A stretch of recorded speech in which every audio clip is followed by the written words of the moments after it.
I want a natural burial ground in my town. Like, why do I have to go the next state over in order to be buried just in the earth? And so really looking at conservation burial as both a tool to help protect and steward land, and also to let people go back to the earth.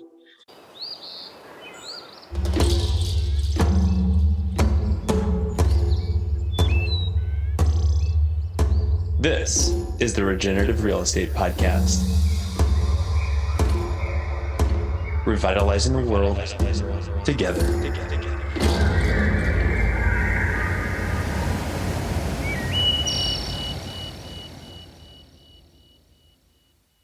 Welcome to the Regenerative Real Estate Podcast. This is your host, Neil Collins. It is a show that is supported by our work at Latitude Realty. In it, we explore our natural and built environments and how they can be used as a force for good. The show sets out to inspire impactful ideas, meaningful change, human wellness, and ecological restoration through interviews and easy-to-digest conversations. Our guests range from industry leaders to iconoclasts, from both well-known figures to everyday people leading extraordinary lives. This is a show for people looking for education and inspiration on how real estate can be done differently. Hey everybody, welcome to the Regenerative Real Estate Podcast. I'm your host, Neil Collins, and I told her this coming in just now, but I've been looking forward to this conversation for a really long time for a multitude of reasons. But I have a special guest today. Her name is Jodie Buller, and she is with the White Eagle Preserve that does natural burials out of an area close to Goldendale, Washington State. Jodie, thanks for coming on. I appreciate it. Yeah, my pleasure. My pleasure.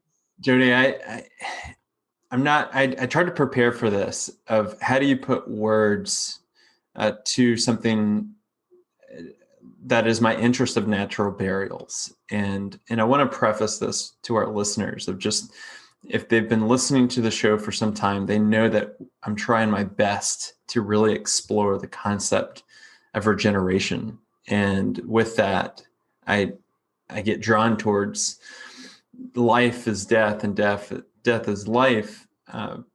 And through that lens, I just realized how kind of backwards our society is. And that led me down this process of natural burials as kind of the ultimate resting place. And I had no idea what it was really about, and that it was even an option. And that led me to you. And I'd love for you to pick it up wherever you see fit of just what you do, how you got into it, in the preserve itself. Well, I think it's a very resonant thing, regeneration. We talk about recomposition, when we're looking at what the intention is with natural burial, which is for the body to rest in the earth and to feed the earth, and for the the mycelial network that is alive in the soil to help sink the carbon that is in the body, and people, I think, really resonate with this idea of feeding a tree, becoming a tree. And it does feel like that when we see, bits of wildflower, yarrow popping up on a grave mound. There's a very regenerative feeling in all of that. So yeah, White Eagle is what's called a conservation burial ground, and there are more coming, but there are probably 10 of those, 10 to 12 of those in the US right now. It's one of like 3 levels or distinctions with natural burial. There's hybrid burial, which is where you might be buried in a conventional cemetery, but in a box, and that isn't all full of metal and veneer, and your body would not be embalmed. And then there are natural burial grounds, and those are often conventional cemeteries that have designated an area, and you'll see more grave mounds there, or maybe native tree plantings. And then conservation burial grounds are often operated in conjunction with like a land trust or some sort of a land stewardship organization. Conservation easements may be involved. And those are like for us, we're a wilderness cemetery. We're 20 acres of ponderosa pine and Gary oak forest with a wildflower meadow, and a seasonal wetland, and the overall impression as you're wandering around is that you are in a forest. You know, you're not seeing a whole lot of like tombstones, or there are some marker stones, but they're integrated into what that intact ecosystem already is. And that's part of our intention, is to work with the forest. And so we practice what's called low density burial. So any given grave place is 20 feet by 20 feet. Excuse me, in part so that we're not disturbing the root system of the surrounding trees. You know, kind of we're really being attentive to working with the landscape. And, you know, so you won't see rows of graves. You'll see, you know, sort of these grave mounds. Some of them are ringed in stones or in pine cones. Some of them have no markers whatsoever. And over the years, they slowly subside, and you can't, you know, and that's the intention, is that the person who's buried there is reintegrating with the earth. So yeah, it's a pretty peaceful process all the way around. We're preparing graves by hand generally, with shovels and pickaxes, and often families are helping with the closing of the grave, grabbing shovels and helping to create a grave mound, and then maybe make some beauty, decorate in pine cone, you know, in the shape of a heart, kind of a thing. Those pieces of it, I think, also are really kind of a distinguisher. Often families are more engaged if they're coming out for a natural burial. Maybe they're bringing their loved one out themselves in a private vehicle, which is another thing people don't know they can do often. You know, they think they need to, when someone has died, the professional comes in and you don't see that person again unless, I mean, it's an interesting shift. There are the ecological values pieces of it, and then there's this real like personal engagement. Well, I'd love to talk about that. Yeah. I'm going to go here. Okay. I got interested in the subject because a lot of our elders in our life started to get cancer diagnoses, and it really catalyzed a thought process of, okay, well, what do we do to plan ahead? And I started to think about the funerals that I had attended, and it was a very sterile experience that it didn't, there was just something about it in my memory of burying our family loved ones, that we get in a car, we go to a funeral parlor, then we go to a cemetery. There's some words that are said, huge casket. Somewhere in the back of my consciousness as a little kid, it just seemed like there was always a topic around money involved with a funeral. And then that was pretty much the last that we would ever go to the cemetery until somebody else needed to be buried. And I've witnessed people that they have no closure. They're still grieving years later. And I that's not necessarily a bad thing, but it just seems like the conventional practice sets us up for a very different experience for those that are still living. I think that's so true. I think there is the conventional traditional practices have interrupted and disconnected us from, and it's, on the one hand, it may feel safer at the time to kind of leave it in the hands of others, but there is a real disconnect then that happens. And I don't have words for what happens when family members pick up shovels and break a sweat and, you know, start telling stories and are like, "Oh, Dad, you know, you would have loved this, to see this," kind of a feeling, you know. But it's palpable. It's kind of intangible, but it's palpable. It's ancient human duty is sort of the best way I can put it. And we remember it in the process of doing it, and in the process of, you know, maybe sewing a shroud for a loved one who's going to die. And that can be a way to work into the grieving process, as opposed to kind of holding yourself apart from it, which I think can hitch some things. That's been my personal experience. That's part of how I came into this work myself, was feeling like I needed something from the funerary processes with loved ones or family members who had died, and I wasn't getting what I needed. I was stuck somehow. So, and let's continue down that path, if it's okay to go on the personal note of were you seeking something to get unstuck, or did something find you? I think the seed for this work was planted a long time passing. I had a partner in my early 30s who died of brain tumors, and he was a permaculturist, and so I think he would love what direction my path has turned. I think of him often in doing this work. But again, at that point, I didn't know what happened. I think he was cremated. I think his family has his ashes, but we had a funeral for him, and that was lovely, but I didn't have then like a place to go and visit him or to know where he was. So I wasn't ready to look at death and dying work at that point. I was just working through my own grieving process. And then my grandmother died. When was that? In 2012? And maybe 2011. And we waited a year before we had a family gathering and a funeral for her, and she'd been cremated.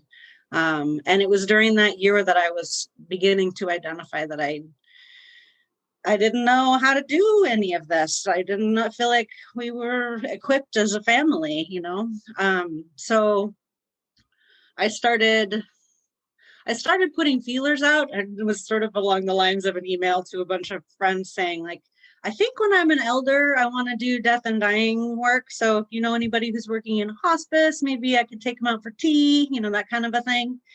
And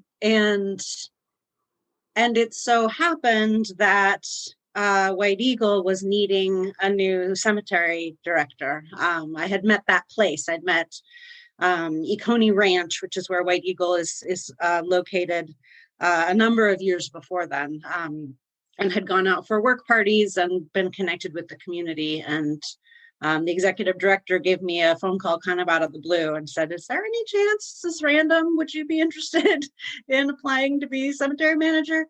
And I said, "Well, you don't know this, but yes, actually, I am tracking that way." So my background before that had been as the marketing and outreach coordinator for a food co-op in Northern Washington. And I trained as a structural integration bodywork practitioner doing something called Heller work. So I was comfortable, I guess, already with both the logistics of outreach and also with holding safe space for people who are having big feelings, which turns out to be a really good combination skill set to do cemetery work. I would imagine. That comes Yeah. And a real deeply rooted, like, I know what that fresh grief feels like. And I'm comfortable helping people do a thing that they have never done before, but may know they need on some deep level.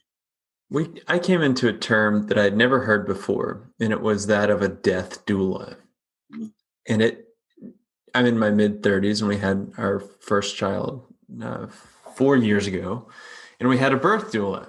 And I realized, and I'm putting this connection together as we speak, so it's not fully fleshed out, but I'm realizing that, the birthing process is very similar to the death process that we're going through in terms of this modern society conventional view of you need to go to a hospital to deliver a child with a team of specialists, and the same with the death process. Yet it just, you said something earlier that it's like an ancient practice, and we've been having babies and dying as long as I know of. And I'm curious what your take is on how did we veer off course here so far to what we now consider just standard practice? That's a huge question. I mean, I think it's also pretty simple. I feel like the funeral industry really, embalming started with the Civil War, but up until sort of the 50s and that post-war, like new technologies, new, like, I don't know, there was this wave of something which has on many fronts, I feel like, taken us away from ourselves and from our like cultural, whatever they are, traditional practices. Um, and and the like professionalization. I mean, when I was growing up, there like I had images from the movies about what funerals look like, and that was sort of the only option. Like there was a template of sorts, and the professionals, were pretty somber, generally men in suits and ties, and in the funeral industry in the last 10 years, I would say I'm seeing so many more young women being called in to do this work, and so many like non-binary people in the queer community that are like wanting to take care of their people, and I feel like we're seeing a real diversification even within that industry. And I have loved the funeral directors that I'm working with. We're also seeing this rise in momentum of end-of-life doulas or death doulas, or people who are feeling called, as you say, in the same way that like midwifery and birth doulas became, the 60s were really a time of reclaiming that. And I feel like that generation that reclaimed it as they were becoming parents are maybe becoming more drawn to bringing it back, to bringing death and dying back into the home. I mean, that image of in the parlor, somebody laid out in the parlor and the home wake has been taken to the funeral home for the last 30, 40 years. But we are seeing a rise. There's an organization called the National Home Funeral Alliance. And they've really been developing materials and like trying to help families with resources to do that for themselves and care for a loved one as they're dying in their home, with support from someone who's familiar with this and knows how to work. This is where the doula piece comes, knows how to support the family members or the friends and community who are acting as the caregivers, and can put a washcloth in someone's hand after that, after their person has died, and say it's okay to touch them. It's okay to, they can be in the home. There's dry ice for that. You can keep the body cool, and friends and family can come, kind of have a vigil, have a open house, say their goodbyes in a familiar scenario, in a place that they've maybe sung songs together or eaten meals or otherwise been connected in the past. And that's just really lovely, Yeah, I'm so rejuvenated to hear this, because I was thinking going into this that we're so far removed from this process. It's like we've forgotten that, one, we die, and second, of how we go about death. That I brought up green burials and natural burials to a lot of people, anybody that's willing to listen, and some are quite inclined, and we talk about it both from like this novice perspective of like, oh, that sounds really interesting. But then others, I find they kind of step back and they're like, wait, I'm not really comfortable talking about death. And you can just tell that might be a rough transition if you have to be confronted with it. And confronted might even be a harsh word, that like we're all going to be confronted with this. So it's amazing to hear that there's people that are actually seeking this out to work in this industry, in this medium, and really shepherd people through that process. Do you see the amount of people that are seeking this out for themselves or their loved ones? Like, is this an increasing trend that corresponds with the increasing amount of people that want to do this work? Or is it always just kind of a subculture of people that are interested in natural burials? I think it is a mix. I'm definitely seeing more media or like articles written or like um, ideas and reframing.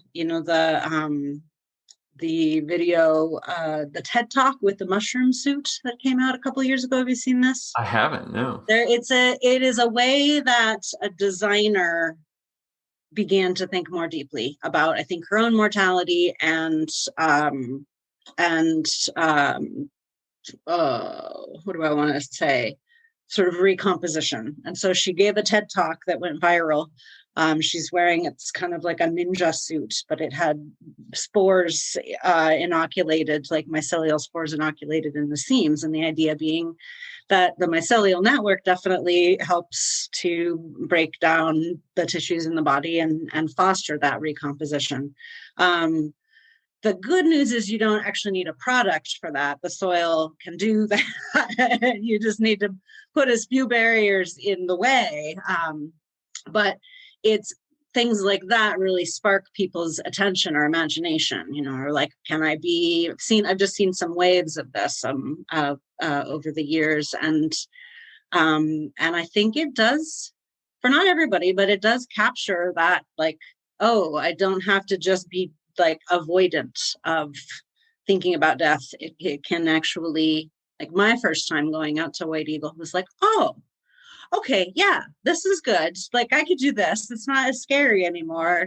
Just this, like, I don't want to end up in a mausoleum and I don't want to be cremated. What am I going to do about my death? I don't want to think about it. And this, I do find people who are coming out for visits and tours, just like, oh, that feels nice. That feels peaceful. So, yeah, there's this thought of like, do you want to get pumped full of chemicals and formaldehyde and then put into a really big mahogany box of plastic and metal and put into a cement-lined grave? Like that does not seem like the way that we need to be moving forward and to close our final bodily chapter, physical chapter in this earth. No, the more you kind of untangle that, it gets surreal. It's a very surreal thing to just be normal. So, I mean, and I try to really, we talk about traditional, and then I've been trying to use the word conventional more to distinguish between, because natural burial is the traditional way that we buried people for years and years and years and years and years. And we've got this little blip of time here where we used technologies and concrete and,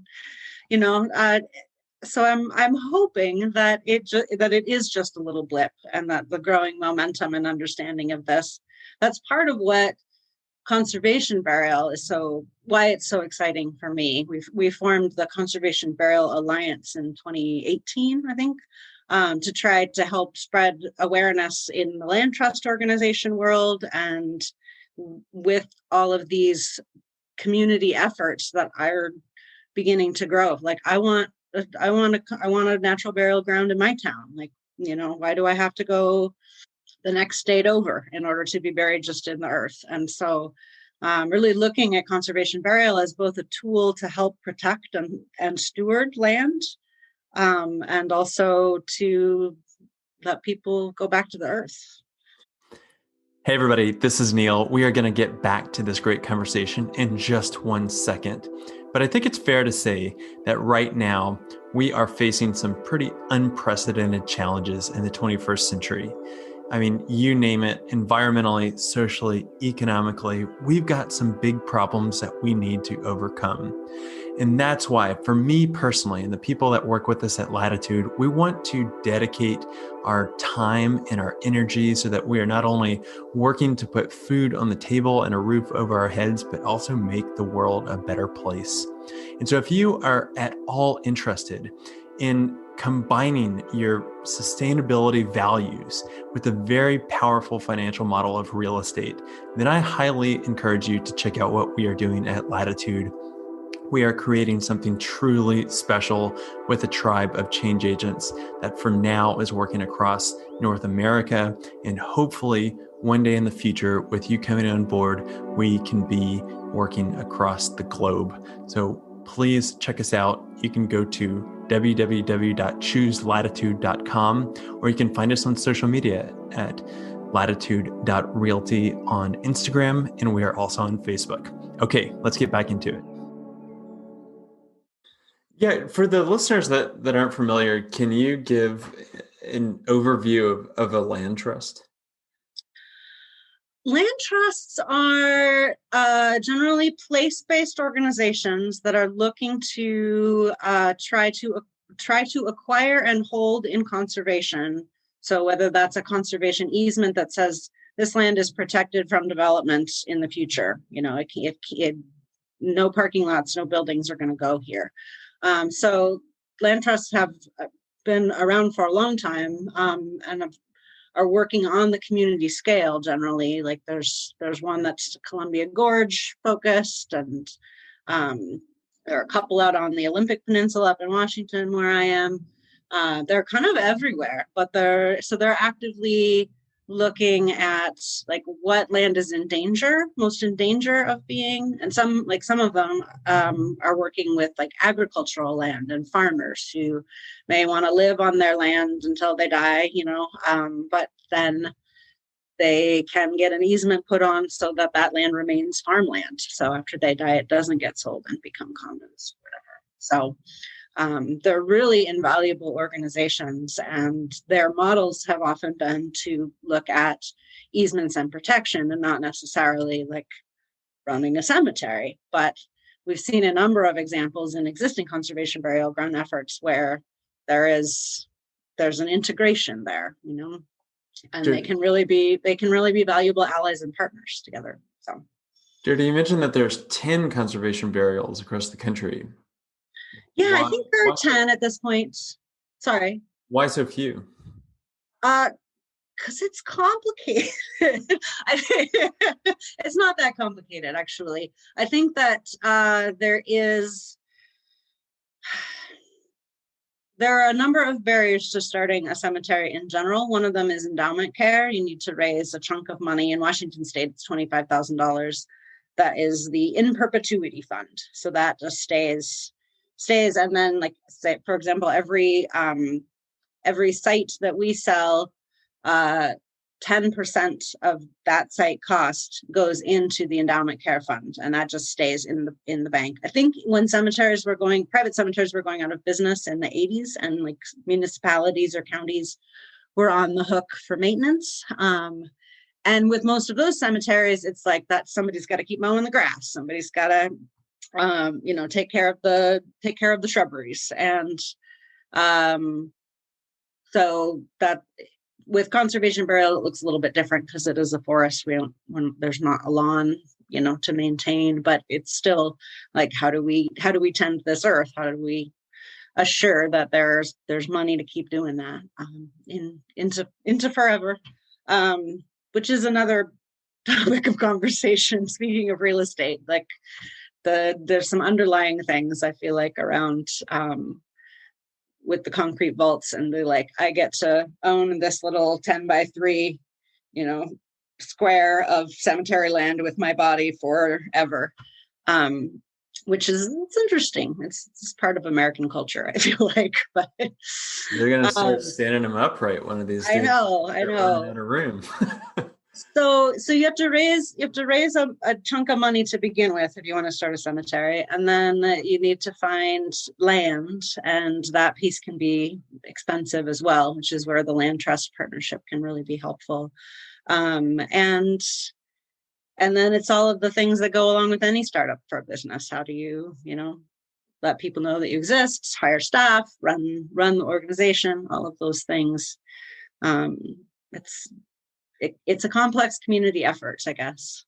Yeah. And sometimes people are really running into trouble with like county zoning codes and what the county that they're in thinks is normal, and what they, and there's death phobia. So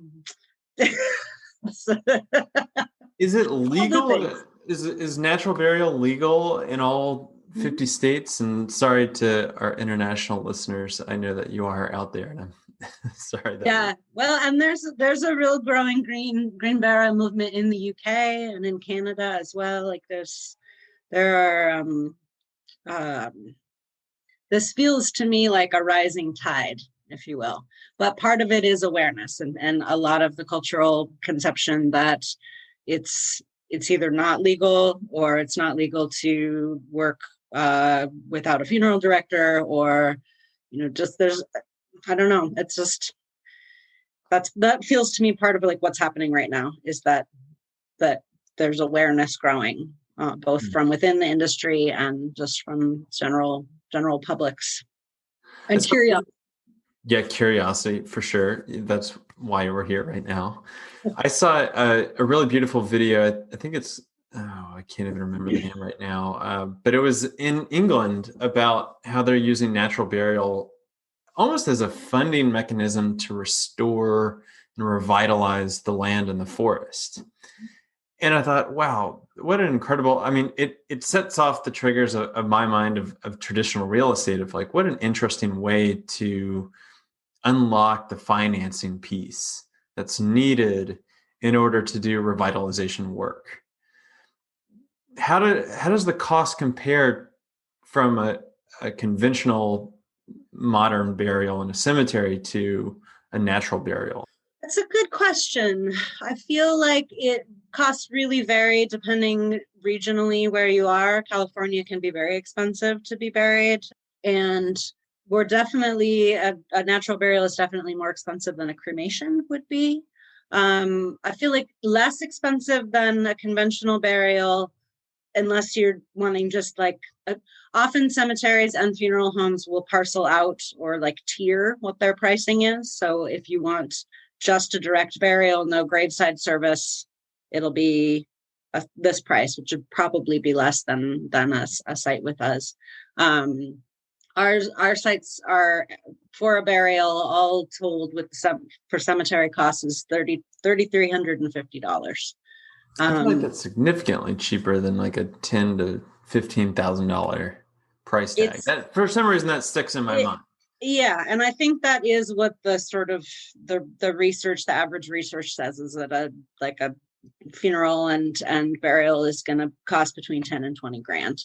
And often the families that are coming for natural burial are maybe not choosing to hire a funeral director to drive their person out. They're going to drive them out in a private vehicle, and that's going to save some monies. And so there are ways in which it is much cheaper, or it can be much cheaper, or you can go full funeral home route, and then it's probably, yeah, the cemetery's cost itself would be comparable. I'm curious about the genesis of the White Eagle and in the ranch. Who founded it? Speaking of cycles of life and the birth doulas and death doulas and all of that. So yeah, White Eagle's origins are set a little bit further back in the origins of what we call Econy Ranch. And so both White Eagle and Econy are stewarded by a 501c3 nonprofit called Sacred Earth Foundation. So that's the sort of umbrella organization that is land stewardship. There's 1,140 acres at this point that we're keeping in conservation. But it began with this 165-acre parcel out in the middle of nowhere off the end of a very unpaved road, just northeast of Goldendale, as a kind of a back to the land movement with some friends. And they lived on the land and did that for a decade or so. This was 1972, I think. Originally, Ray Mitchell was kind of has emerged as kind of the founder of the place. And then they were looking for ways to not have to go off ranch for income. So they started running summer camps for kids and horseback trips, and did that for many years, and incorporated as a Washington state nonprofit, and all sorts of like internships and community projects during that era. And in the 80s, a lot of the people, like neighbors, were selling their parcels for timber, for logging purposes. And Ray sort of like, hey, if you're selling, I'm buying. And so this 10 acres and then this 20 acres just began to try to conserve the land and keep it intact. It's a ponderosa pine and Gary oak ecosystem, and Gary oak in particular has really been threatened by development on the Washington and Oregon side of things. So it's like East Cascades, the eastern slope of the Cascades. So yeah, so Ray had spent his life on this land, for this land, and then he had a heart attack and he died pretty suddenly in 2007. He was in his mid to late 50s and was in full swing, so that was the impetus to start White Eagle. Ray was the first burial. They went through a ridiculously, I'm sure it must have been very intense process of going, permitting to become a cemetery. And because we were a nonprofit, we were able to gather from a donor base the monies for the endowment care and all of that. So Ray was buried in the spring of 2008, and a group of founding stewards, his partner Fissy and 4 other folks, Bob and Chris, who are still White Eagle stewards, they kind of managed it jointly for a while until I got the phone call from our executive director asking if I had any interest.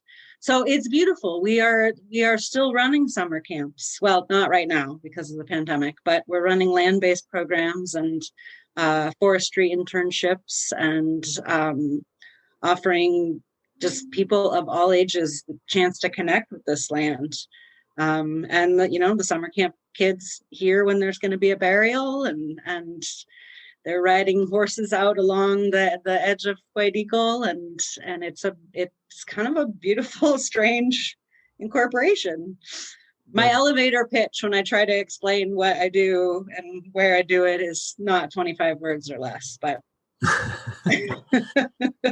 our son's Waldorf teacher had just sent out an email saying, "Oh, hey, I'm going to be unavailable. My child's going to a wilderness first responder at Econi Ranch." And I'm like, yeah, so totally. It was so fun to see. We had like pods of 2 kids. We've had to do all sorts of COVID protocols and things, but we have enough distinct spaces that we've been able to do some lower density, if you will, land-based programming, and hopefully we will again host Waldorf classes out. That's been definitely spring and fall. We've got a number of different schools that come and bring their classes out. That's fun to see the multimodal type of activities. And it's not just this is where the burials go, but hey, let's actually encourage people to use it. And having an education route is just phenomenal. Jodie, how many people do you think over the years have been buried there? I tried to count recently. I think we're in upper 80s, early maybe 90 people at this point are buried, and another 150 to 200 have reserved their spots. Okay. How do you think the word gets out? I think very much word of mouth, and it didn't start with a business plan. It started to bury Ray. And so the first few years, there were people found us still. And I've tried to just really be in authentic connection with the people in the death and dying world, who are professional services providers. And like I said, articles and things like that. But I've very much on purpose not pursued a marketing path for this. I look at it as education and outreach, and where people hear about it and they find us on the interwebs and they're like, "This is amazing. Can I come see?" How far do people typically travel? Is this regional or national? Yeah, Portland, I think, is, the closest metropolitan area, Portland, Vancouver. So we see a fair amount of interest from folks along the gorge. And then Seattle area, out up into the Olympic Peninsula some. There was a woman whose sister lived maybe an hour and a half away, and she came out from Rhode Island. That's where she died. I get a fair amount of interest from people in California as well, because there are a couple of options there, but yeah, and often it's folks who have spent time in similar ecosystems, earlier in their lives, whether it's, I don't know, that there's something about the land feel that people see in photographs, feel like,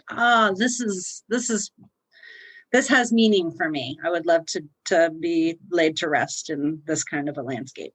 Yeah, well, if people aren't familiar, I mean, that area is spectacular because you've got these amazing, just like earth chakras of Mount Adams and Mount Hood, and the Columbia River Gorge is one of the most stunning places I think I've ever been on the planet. It's got more waterfalls per density of road than anywhere else in North America. And it's a pretty dry atmosphere. And that leads me to a logistical question. Like, you've got to get snow.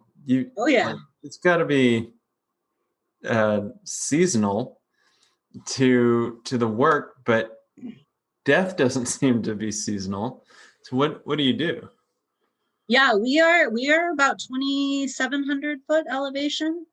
And at the past the end of a paved road, we've got graveled road. So I have very interesting kind of customer service conversations with people around this, and put it first. And often we'll get a phone call from someone in the fall, maybe if they've come out and picked a site already, and they'll say, I'm not sure I'm going to make it through the winter. So, will you prepare my place ahead of time? And so we will do that. We've got some places that are prepared just sort of on deck for at-need burials. And that helps a lot if the grave is prepared already. But we've definitely hosted, dug winter graves and hosted winter burials. They may need to be delayed for a week or so often. Like, the probably worst case scenario would be that we couldn't do it, or that they'd need to wait. But we're working right now with the family who came out to visit last fall, and we talked about the wildflowers that show up in the spring, and the woman was like, oh, that sounds lovely. Maybe that's when we will have your burial. That she had a diagnosis already and was looking at this more closely than just sort of wanting to get her her affairs in order. And so she ended up dying in I think the third week of January, and they found a mortuary that was willing to hold her body until this beginning of April, and we'll have her burial then. Wow. So it can be done. Sort of, there are a couple of options to work around or to prepare ahead of time. That's really, that's something I didn't realize that you could preserve for many months. Well, we learned right off the bat, because Ray had passed away in December and he was buried in May, beginning of May. So yeah.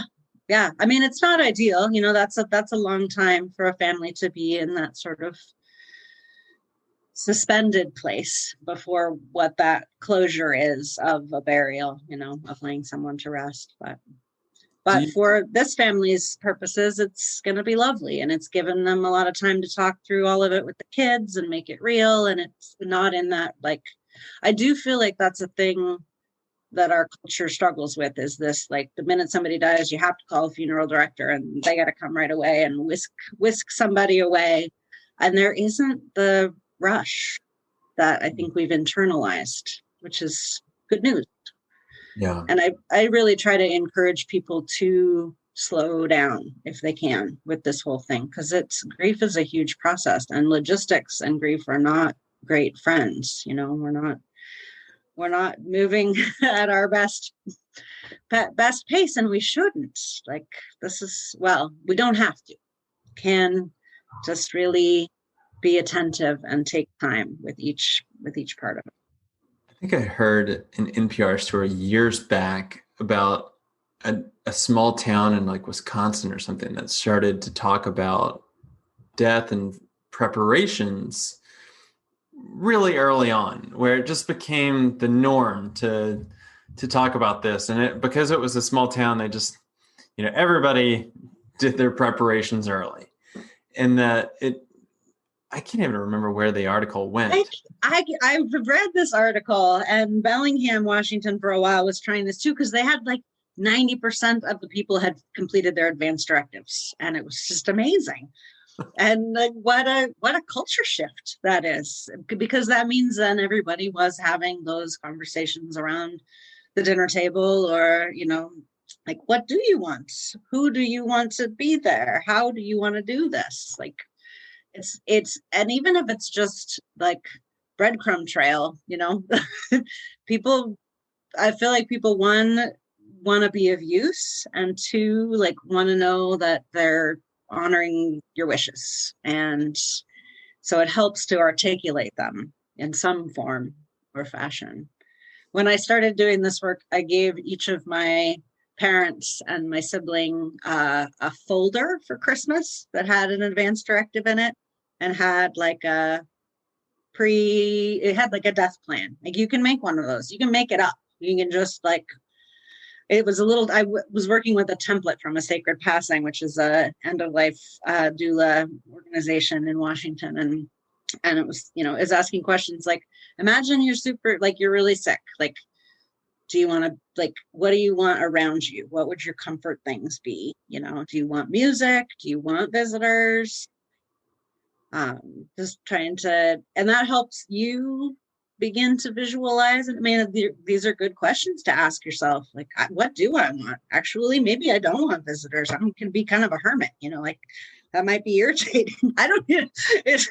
There's those things, but also just then helps for the care team, because death is a community process. Like this, it touches everybody. It touches the people who are immediate family or chosen family, and then their networks of care.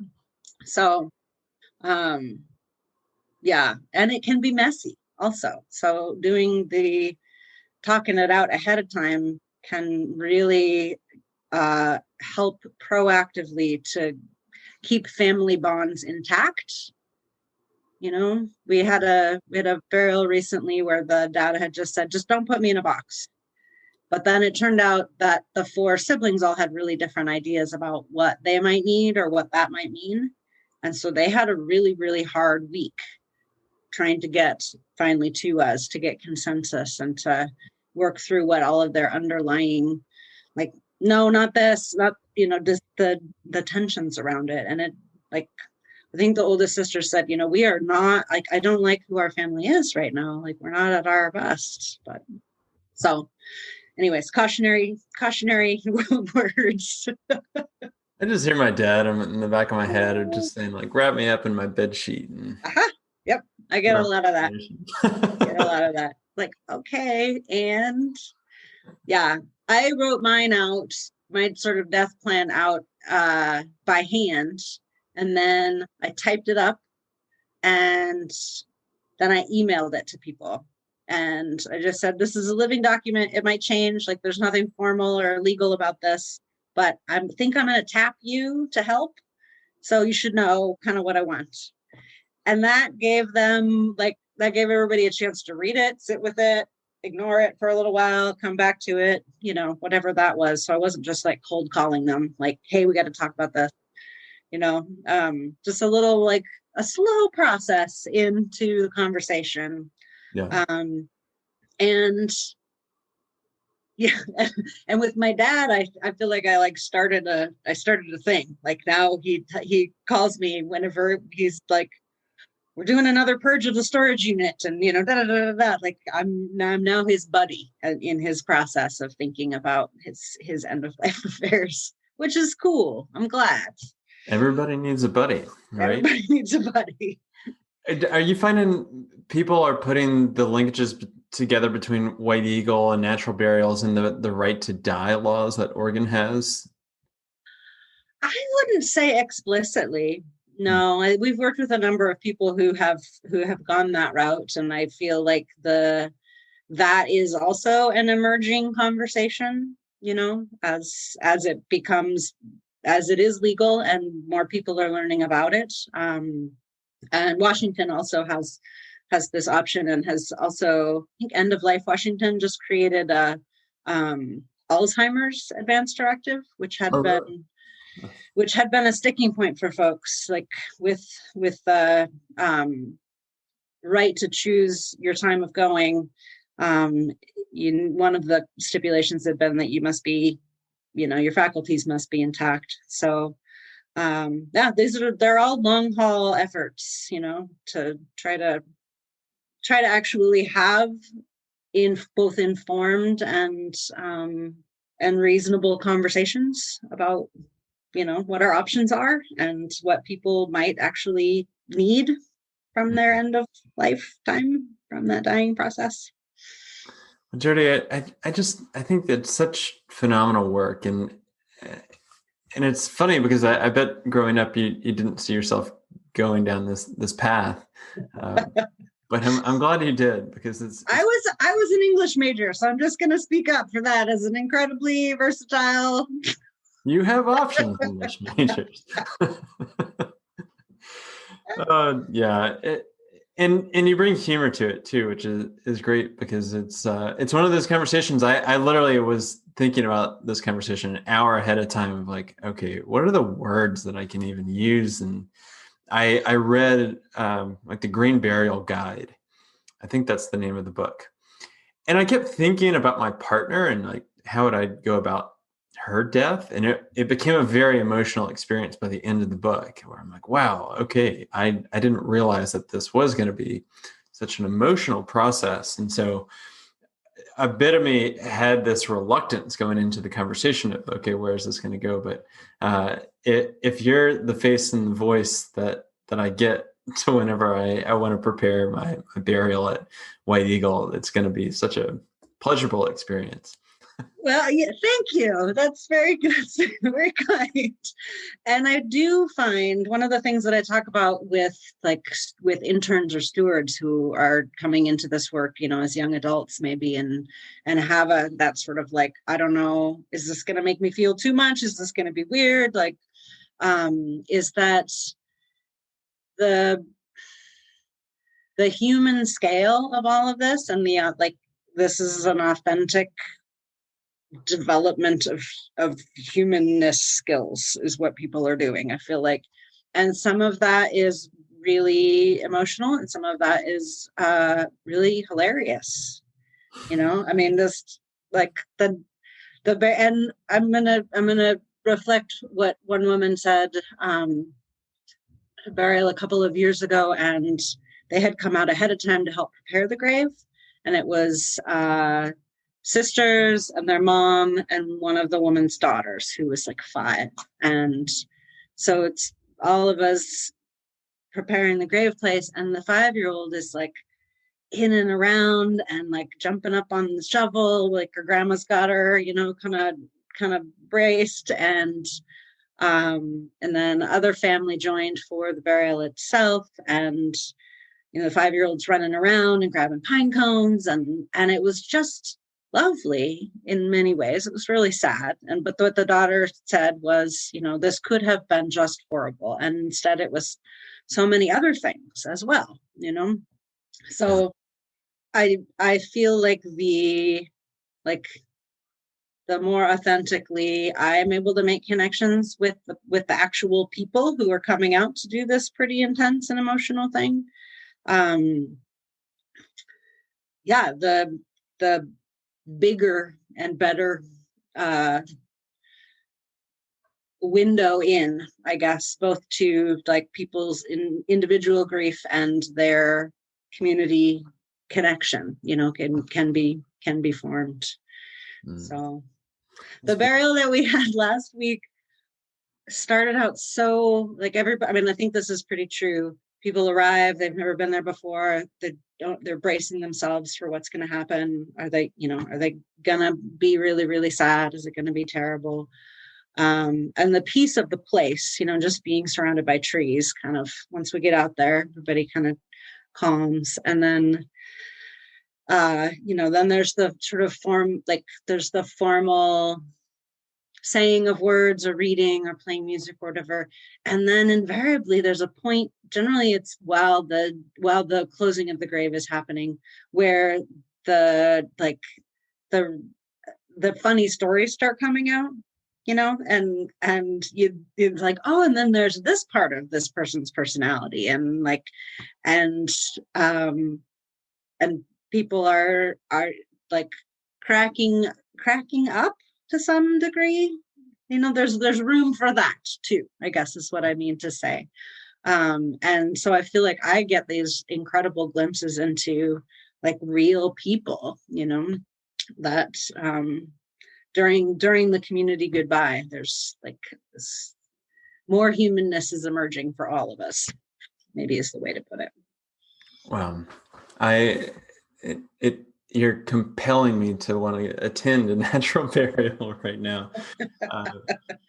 May you not need to anytime soon, but yes, if you get the opportunity, it's pretty lovely. Well, it doesn't surprise me that nature settles people down once they get there. Of like, wow, you're breathing fresh air. You're looking at incredible views. I will plug your website here too, yes, because there is a video. If you go to the White Eagle Memorial Preserve, and you scroll down, I even think it's on the landing page that you have, that there's it. I mean, it's a homemade video of a natural burial, and it's so moving and so real and authentic that you're just like, I get the sense of what's going on here. And you can tell immediately that this is a different process than let's lower this monstrosity casket into the ground surrounded by grass. And then you've got the backhoe, just, 100 yards away. So what incredible work. And I so sincerely appreciate you coming on, and I encourage all our listeners to go check out that video, check out the website, even if you're not even remotely close to Goldendale, Washington. Check it out, because you're one of 10, and maybe this will spur other people in other parts of the country to think about this, to buy their own preparations, or how can you reconceive real estate and do it differently and do it more regeneratively. So Jodie. Yeah, check out the Conservation Burial Alliance website too. You just plug that into a search engine. That's got all sorts of information. If you are thinking along the lines of how do we do this where I am, that's a great resource. Any last words that you'd like to leave the listeners with? Ooh, I'm going to bring up the words that you wrote me when you emailed to ask me to join you, which was connecting soil with soul. Mm. That was really moving in and of itself. And I feel like that's kind of that is what we're about. And it's kind of what we're talking about today is like, there's this so tangible dirt under the fingernails earth. And then there's this so ineffable, beautiful soul work that is happening. So thanks for that. All right. It is my pleasure. I love getting quoted back. So that is amazing. All right, Jodie. Well, thanks so much for coming on, and everybody, please do check out her work. It's phenomenal. Thank you, Neil. Okay, everybody, that is a wrap. This is another just great episode that I'm so glad that you're able to tune in. And thank you for being interested in regenerative real estate. What we are trying to do is help people and planet thrive together by using the built environment as a catalyst. And so I've got a couple big asks for you. Number one is, can you please go to wherever you're listening to this podcast, leave us a rating and review. Those actually go so far. And since this is such a passion project for us, we really want to be able to attract the best thought leaders from around the world. Second is that if you really like the content that we're putting out, you can find us on our own Medium publication called Regenerative Real Estate. We also have a very active community on Facebook, which is called Regenerative Real Estate and Design, which you can request to be a part of, and we would love to have you. And third, this goes to what we do every single day, helping buyers and sellers demystify sustainability by working with people that want to either buy a property and are trying to figure out the financing of how do I actually live out my values? How do I put that water catchment system on there? Or how do I go finance a solar panel PV array? Or maybe I want to live closer to nature. And what are the properties that are out there that I can do that? And so we represent buyers like that. We also happen to represent sellers that maybe they've already invested in sustainable features. Maybe they have a living building or a LEED certified project. We want to help tell that story. So much of what goes on in the real estate industry is transactional thinking at best, and it translates down into agents just really don't know anything about sustainability. And for us, we think that the value is there, and we want to help highlight really the intrinsic value of it, not just the bedrooms and the baths and the square feet of what typical marketing goes on. So if you know of anybody that wants to buy or sell these kinds of properties that we're talking about, please reach out to us at Latitude, and be sure to subscribe for another great episode coming up next week.